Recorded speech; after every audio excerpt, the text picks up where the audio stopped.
გოგონები ბეღლეთის რელიგიური პანსიონიდან მათ გიამბობთ, როგორ ეუფლებიან აღმსარებლობასთან დაკავშირებულ ძირითად საკითხებს ქალები მაღალმთიან აჭარაში. რა პირობებში იღებენ მუსლიმანურ განათლებას დაწესებულებაში.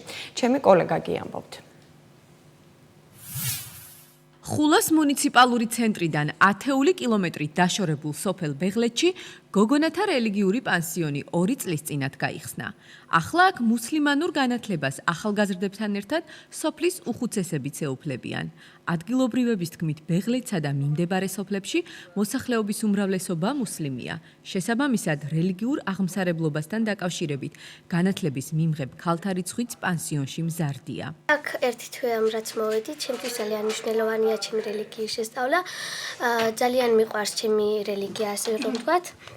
მე ვსწავლობ თან ვზეპირობ თან რაც მნიშვნელოვანია და ზოგადად მკითხვით ვსწავლობ არაბულს. გულვარდი ართმელაძე გვეუბნება, რომ პანსიონში, რომელსაც მსმენელები ყურან კურს ეძახიან, კლასელებთან ერთად დადის. პირველი არის რომ პატივი ვცევთ ჩვენს რელიგიას, გვიყვარდეს ჩვენი რელიგია და რა თქმა უნდა ეს რელიგია ითვალისწინებს, ანუ სრდილობას ასევე ითვალისწინებს ჩვენს უფლებებს და არ არღვევს ჩვენს უფლებებს და ამიტომაც ჩვენ მოვდივართ და ვსწავლობთ. დიანა შავაძე ბეღლეთის სკოლის წარჩინებული მოსწავლეა.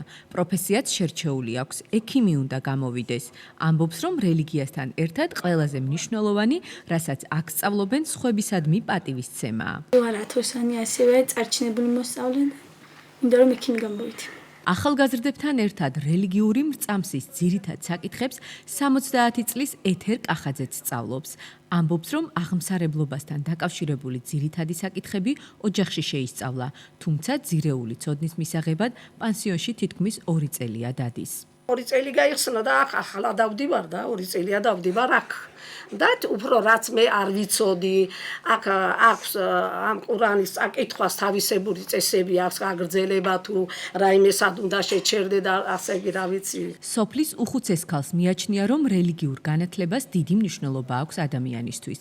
ნარგიზ კახაძე დასძენს, რომ დღეს არსებული საშუალებები შესაძლებლობას იძლევა ნებისმიერმა მოქალაქემ თავისი აღმსარებლობის შესაბამისი განათლება მიიღოს, რაც წლების წინ დევნის გამო ხელმიუწვდომელი იყო. არ გვაქვს ჩვენ იმდენი საშუალება სოფელში, იმდენი შემოსავალი არ არის, რომ უქირავოთ ბავშვებს, ბინა, რომ ისწავლონ.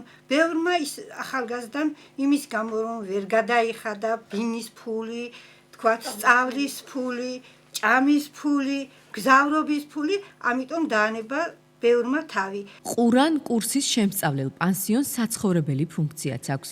აქ თითქმის ყველა პირობაა იმისთვის, რომ გოგონებმა იცხოვრონ, თუმცა პანსიონის დირექტორი განმარტავს, რომ ღამეს მხოლოდ მაშინ ათევენ, როცა ცუდი ამინდებია. 130-140-მდე ბავშვი სწავლობს ჩვენ სკოლაში. 80% თითქმის მაღალი კლასების მე-5-6 კლასიდან ზევით ყურანს გაავლი. ყურანის მეცნიერებას ამ სწავლას გადის. მოდის და ეს ადგილობის გამო განსაკუთრებით ქალბატონებისთვის, მანდილოსებისთვის ეს ყურან კურსი ღმერთის დახმარებით 2017 წელს შევისყიდეთ 18-19 მეორე წელია. ყურან კურსის შემსწავლელ გოგონათა პანსიონთან ერთად ამავე სოფელში ვაჟთა პანსიონია, სადაც რელიგიურ განათლებას ახალგაზრდა ბიჭები ეუფლებიან. სიუჟეტი ამერიკის საელჩოს ფინანსური მხარდაჭერით მომზადდა.